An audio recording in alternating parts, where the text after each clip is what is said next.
हरिओम। जैसा कि आप जानते हैं, श्रीमद् भागवत रहस्य का मैं पाठ कर रहा हूँ। डोंगरे जी महाराज इस पुस्तक के रचयिता हैं और उनके जो प्रयोजन हैं इसमें संकलित हैं।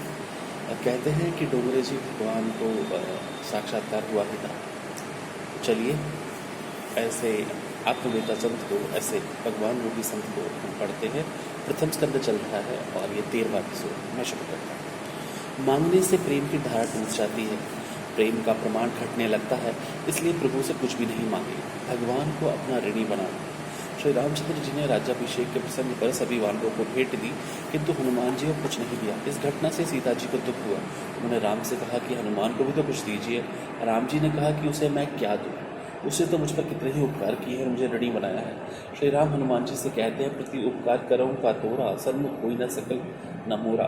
शुद्ध प्रेम में लेने की भावना नहीं होती, देने की होती है। मोह भोग की इच्छा करता है, जबकि प्रेम भोग देता है। प्रेम में मांग नहीं होती।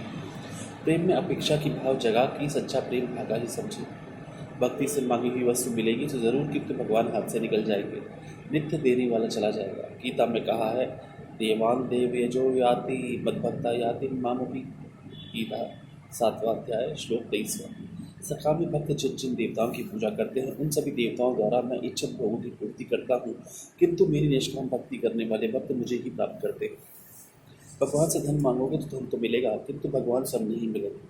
भगवान से जितना मांगोगे तो उतना ही वे देंगे, किंतु प्रेम कम हो जाएगा। व्यवहार में भी हम यह अनुभव करते हैं कि जब तक कुछ मांगा ना जाए तब तक ही दो मित्रों की मैत्री प्रेम पूर्ण रहती है।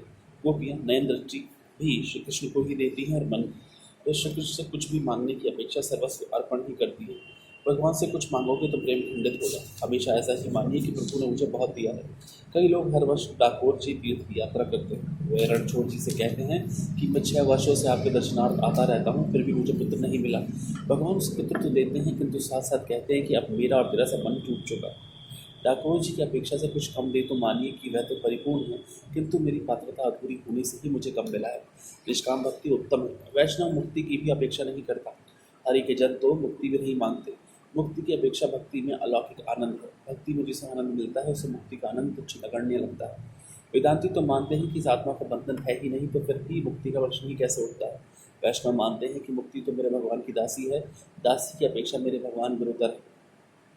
भगवान मेरा काम करे ऐसी अपेक्षा कभी न करो। रामकृष्ण परमहंस को कैंसर की बीमारी लग गई। शिष्यों ने कहा कि माता जी से कहिए वे आपकी बीमारी का इलाज करेंगे। रामकृष्ण ने कहा कि अपनी माता को मैं अपने लिए तकलीफ न दूंगा। भक्ति का अर्थ यह तो नहीं है कि अपने सुख के लिए डाकबोझ जी को हम त्रास दें, परिश्रम दें। मांगने से सच्ची मैत्री को गौरव की हानि होती है। सच्चा समझदार मित्र कभी कुछ नहीं मांगता। सुदामा की भगवान के प्रति सच्ची भक्ति थी। वे दरिद्र थे, पत्नी ने कुछ मांगने के लिए उन्हें भगवान के पास भेजा। सुदामा भगवान के पास आए, किंतु मांगने के लिए नहीं, मिलने के लिए।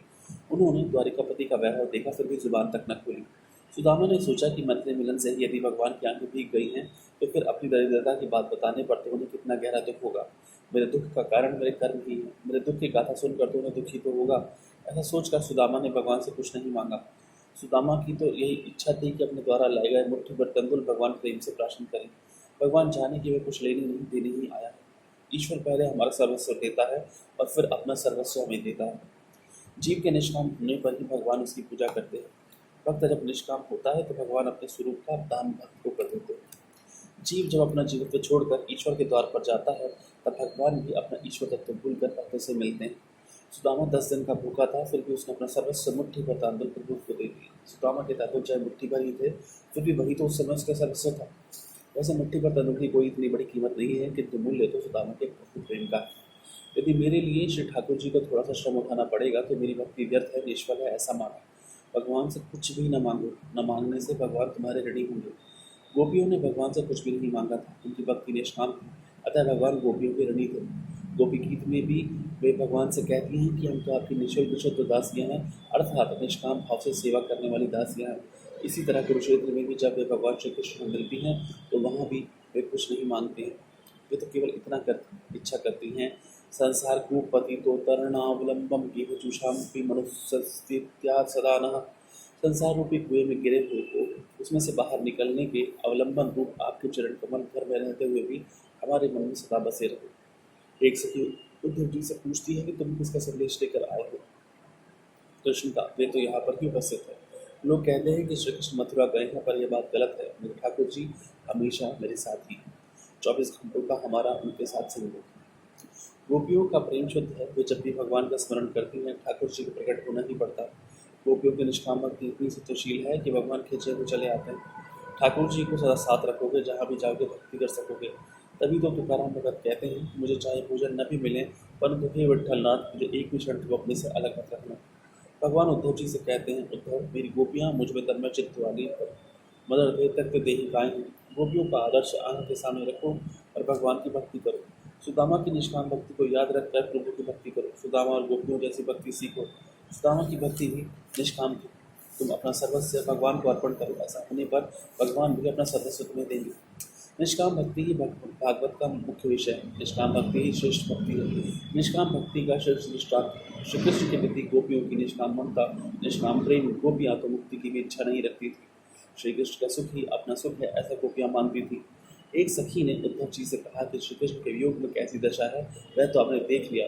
मथुरा जाने पर श्री कृष्ण जी से कहना कि यदि आप मथुरा में सुख से रहते हैं तो हमारे सुख के लिए मुझ में आने का कष्ट करें।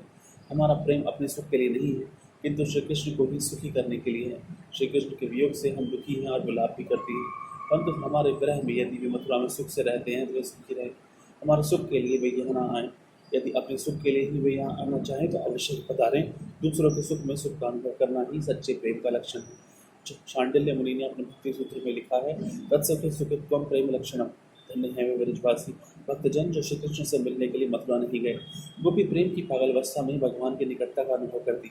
सखी सोचती है कि वहाँ मिलने गई और मेरे मिलने से ठाकुर जी को कुछ कष्ट हुआ तो उनको कुछ लज्जा हुई कि गांव के ग्वालिन से मैं खेलता था तो नहीं, मुझे मथुरा नहीं जाना है।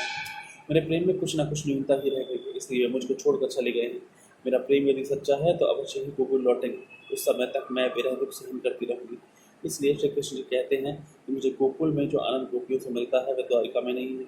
गोपियों का प्रेम निष्काम है, भगवान का जो आश्रय लेता है वह इसका बनता है। गोपियों की ऐसी निष्काम भक्ति से परमात्मा गोपियों के ऋणी है। गोपी प्रेम की महिमा दर्शनी है। श्री कृष्ण एक बार बीमार हो गए, बीमार होने का नाटक किया, कोई भी औषधि सफल नहीं हुई। तब प्रभु ने वैष्णव भक्त की चरणरज औषधि के रूप में मांगी। कोई वैष्णव की चरणरज दे दें तो भगवान की बीमारी दूर हो सके। भगवान की रानी से चरणरज मांगी थी। सभी रानी को आश्चर्य हुआ, प्राणनाथ को चरणरज दे तो महापाप होगा, नरक में जाना पड़ेगा।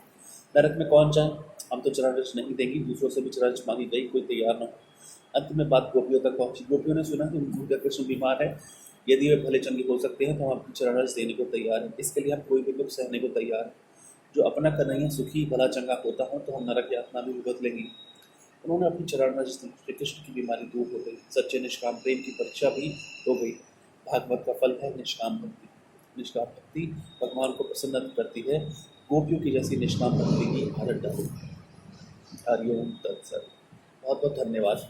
आज का सत्संग आप लोगों ने सुना। इसमें डोंगरे जी ने स्पष्ट कहा है कि निष्काम भक्ति ही प्रभु प्रेम को बढ़ाती है। गोपी जैसी निष्काम भक्ति रखेगी तो अवश्य हमें प्रभु दर्शन भी होंगे, सानिध्य भी मिलेगा और मोक्ष भी प्राप्त होगा। चलिए आज का एपिसोड यहीं पर समाप्त करता हूँ। आशा है आपके जीवन में भी कुछ पुण्य उदय हो और हम सबके जीवन में सकारात्मक दृष्टिकोण बन पाए। धन्यवाद।